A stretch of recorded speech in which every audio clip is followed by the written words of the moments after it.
This is Colin Liddell, and this is the Shortpod, a brief and succinct podcast commenting on the events and issues of the day. And today it is the 9th of June 2023. The big news at the moment is that Donald Trump has been indicted again. So maybe it's not really such big news because these Donald Trump indictments are coming thick and fast, and there are probably a few more in the pipeline. So, has the Orange Godzilla done anything deserving of the attentions of the legal system, or not? From what we know, nothing is really clear. This can be easily viewed as a politically motivated attempt to bring Donald Trump down. And I'm not really seeing any evidence yet of any nefarious intent by Donald Trump.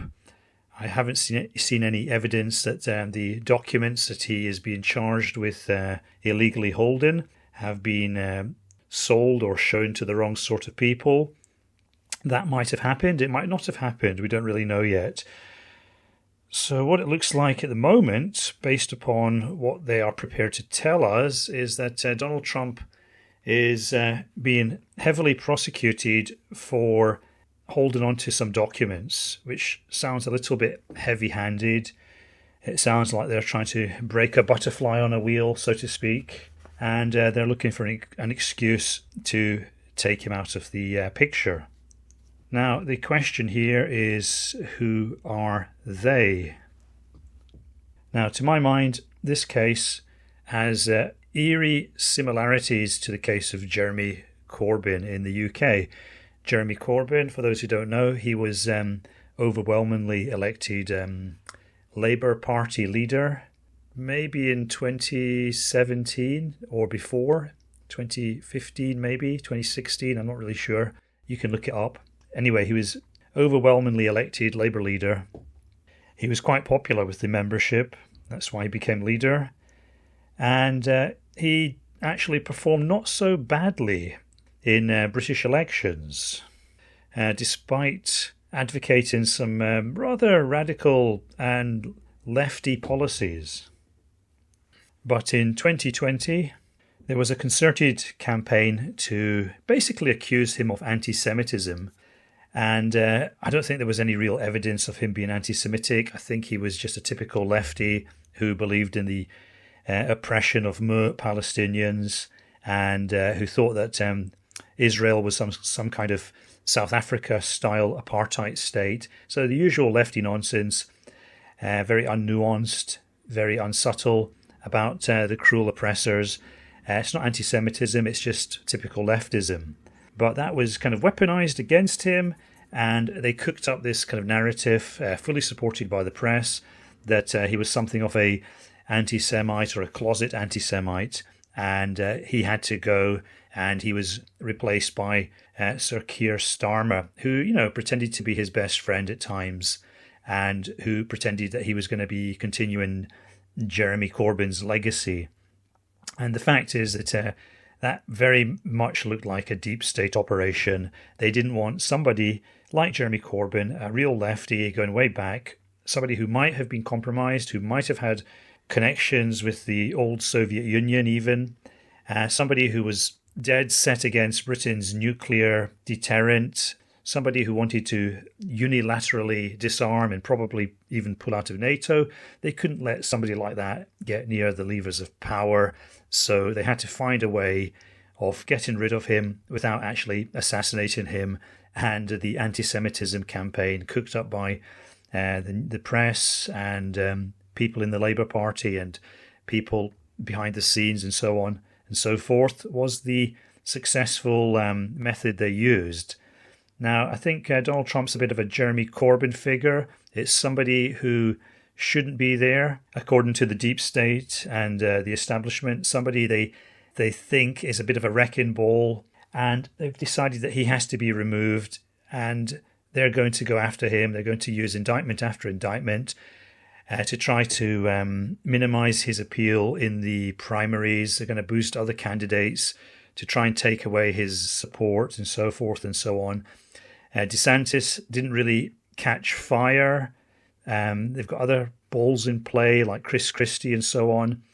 And we'll see how it goes. But they're going to keep jabbing away at Trump until he weakens and goes down. And this is the latest case of that, I think. Now, the question arises then, why are they, the deep state, the establishment in both Britain and America, why are they going to all this trouble to remove these awkward politicians? Now, I think it's quite clear that, our societies in the West have to some degree been hacked, quotation marks, by foreign actors.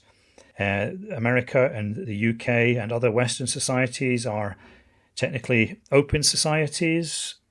We have press and media that can be bought and sold by foreign investors. In the UK, one of the most interesting things is that just as Russia today was being closed down by the British government for spreading nefarious Kremlin propaganda, etc., GB News sprang into life and started to mime a roughly similar seam of public dissatisfaction and social polarization. Now, in the case of America, I think Trump was definitely boosted by foreign actors. I'm not going to say Trump was in cahoots with the Kremlin, but he was definitely boosted by all sorts of operations, including the alt-right, of course. The alt-right was heavily infiltrated by Russian influencers. There's evidence of that. There's quite a lot of evidence of that. And there are all sorts of inferences that can't quite be proved, but which point decidedly in the Kremlin's direction.